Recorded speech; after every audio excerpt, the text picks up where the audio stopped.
আমার মনে গেঁথে যাওয়া একটা কথা শোনাই, শেষ হওয়ায় কেঁদো না, বরং এটা ঘটেছে বলে হাসো। আমি খুব সন্তুষ্টি নিয়ে এখান থেকে যাচ্ছি। এই পরিবারের সদস্য হতে পারা, ইতিহাসের অংশ হওয়া সম্মানের, আনন্দের। সান্তিয়াগো বার্নাবুতে নিজের শেষ ম্যাচ খেলতে নেমে এভাবেই অনুভূতি জানালেন Luka Modric. Coach Carlo Ancelotti মুখে হাসির সঙ্গে ভেজা অশ্রু লুকানোর বৃথা চেষ্টা করলেন। তার জন্য কেঁদেছিল বার্নাবুতে থাকা হাজারো দর্শক, তাদের দীর্ঘদিনের শিষ্য, এমনকি রিয়াল মাদ্রিদের প্রেসিডেন্ট ফ্লোরেন্তিনো পেরেজো। সবার নিশ্চুপ কান্না যেন একটি কথাই বলছিল, যেতে নাহি দিব হায়, তবু যেতে দিতে হয়। বিদায়টা কার্যত কার্লো আনচেলত্তির। রিয়ালকে যে টাটা গুড বাই বলে ব্রাজিলে যোগ দিচ্ছেন এই মাস্টার মাইন্ড। অন্যদিকে লুকা মদ্রিচ সান্তিয়াগো বার্নাবুতে ক্লাবের হয়ে শেষ ম্যাচ খেলতে নেমেছিলেন। লস ব্লাঙ্কোসদের জার্সিতে শেষ টুর্নামেন্ট হিসেবে খেলবেন আসন্ন ক্লাব বিশ্বকাপে। এমন আবেগঘন মুহূর্তে মাঠে উপস্থিত ছিলেন টনি ক্রুসো।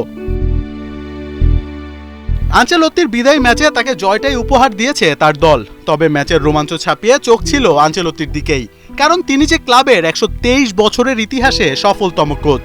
ডাগ আউটের দায়িত্ব নিয়েছিলেন 2 দফায়, সব মিলিয়ে রিয়ালকে জিতিয়েছেন 15টি শিরোপা।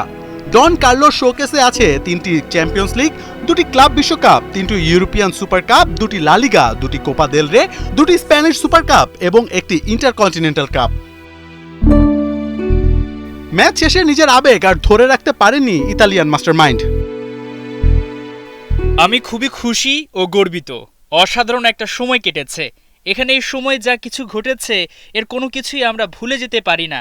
মানুষের ভালোবাসা নিয়ে লম্বা সময় ধরে অসাধারণ ক্লাবকে কোচিং করানোর গর্ব নিয়ে আমি বিদায় নিচ্ছি। রিয়াল মাদ্রিদ আমার কাছে নিজের বাড়ির মতো, একটা পরিবার। 6 বছর ধরে ব্যাপারটি এমনই ছিল। আমাদের সময় কেটেছে অসাধারণ। এক যুগেরও বেশি সময় ধরে রিয়ালের মাঝ মাঠের প্রাণ লুকা মদ্রিচ। 6টি চ্যাম্পিয়ন্স লিগ সহ জিতেছেন 28টি শিরোপা। ঘরের মাঠে নিজের শেষ ম্যাচে অঝরে কেঁদেছে তার দুনয়ন। এই মুহূর্তটা আসুক আমি কখনো চাইনি, তবে এটা ছিল সুদীর্ঘ কিন্তু বিস্ময়কর এক অভিযাত্রা। সবার আগে আমি ক্লাব প্রেসিডেন্ট ফ্লোরেন্তিনো পেরেজকে ধন্যবাদ জানাতে চাই। আমি ধন্যবাদ জানাতে চাই এখানে পাওয়া সব কোচ ও সতীর্থদের যারা সবসময় আমাকে সঙ্গ দিয়েছেন, এবং সেই সব মানুষদের যারা আমাকে সাহায্য করেছে। মোহাম্মদ আদনান, 71।